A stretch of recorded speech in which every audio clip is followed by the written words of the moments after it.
Hola queridos medievales, continuando con el mundo agresivo masculino, hoy les contaré sobre el Reipus y el Bergeld.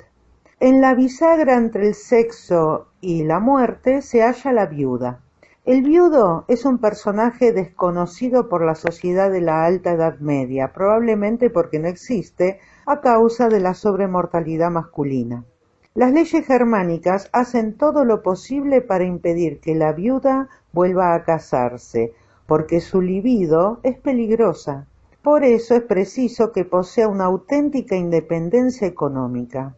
Conserva por tanto su dote. Los burgundios tenían incluso previsto que, si sus hijos se casaban, no heredaran más que 2/3 de sus bienes, a fin de que ella no cayese en la miseria. En consecuencia, la viuda puede convertirse en un personaje poderoso y dominante, tanto más cuanto que ha vuelto a encontrar la tutela de su familia. Por el contrario, si se casa de nuevo, vuelve a caer bajo el mundium de su nuevo marido. Los francos obligaban al segundo esposo a pagarle a la parentela de la mujer 3 sueldos de oro. Se denominaba a esta suma el reipus, que era el oro de la madurez. Su pago demuestra que la viuda no es nunca totalmente libre, puesto que, incapaz de ejercer la violencia por sí misma, precisa siempre de hombres en su entorno que la ejerzan en su favor. Su sexualidad dilatada y su riqueza corroborada la vuelven aún más vulnerable, atractiva y poderosa. Golpes y heridas conducen a la muerte. En esas últimas etapas que desembocan en el asesinato, hemos de persuadirnos ante todo de que tales actos son proporcionales a la importancia de la población de entonces y, por tanto, mucho más corrientes que hoy en día. Los prudentes ancianos, propietarios de la ley Salia, desgranan toda una letanía de golpes o de heridas compensados por una multa de composición llamada el Bergeld, es decir, el oro del hombre. La expresión es muy reveladora. Solo el oro puede impedir que corra la sangre. De esa manera queda previsto cada caso, desde el más peligroso hasta aquel en que el golpe ha sido suficiente para que la sangre cayera a tierra. 3 puñetazos suponen 9 sueldos de oro de multa.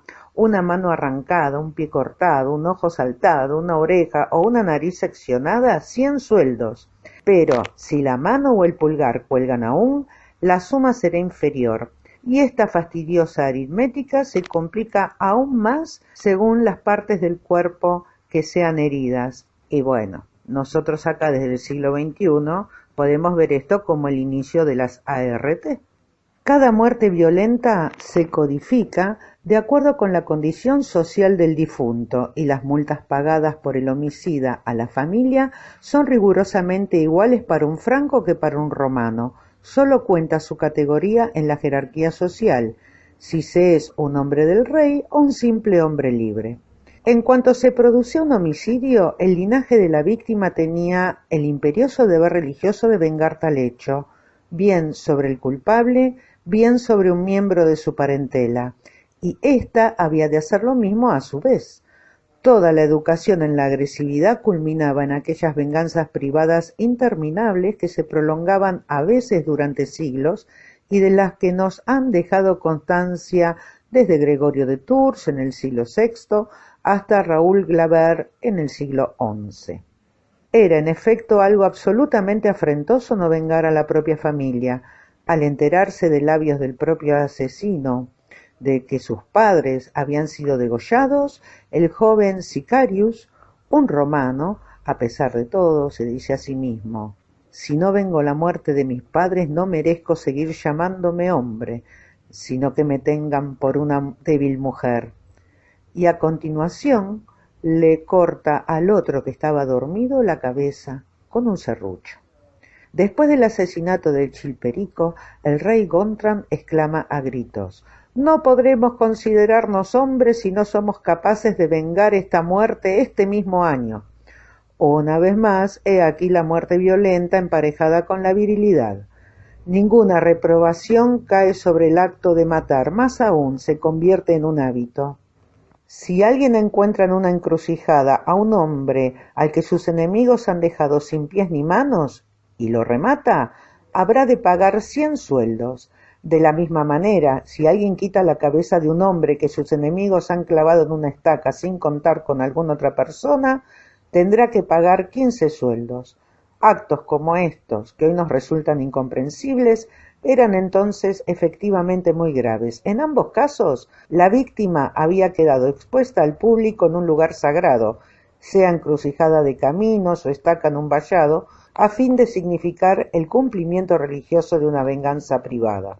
Que un tercero interviniera en estos asuntos desencadenaba otra serie de venganzas, y entonces 3 parentelas se hallaban así enredadas en la misma historia. Pero había un medio bien sencillo de interrumpir la cadena de estas venganzas, que era la composición, el Bergeld o el oro del hombre, puesto que cada herida, cada persona se hallaba directamente etiquetada como un valor absolutamente preciso en sueldos de oro, bastaba que la parentela exigiera el precio del hombre o el oro del hombre y que la del asesino aceptara su pago para que se detuviera la venganza privada.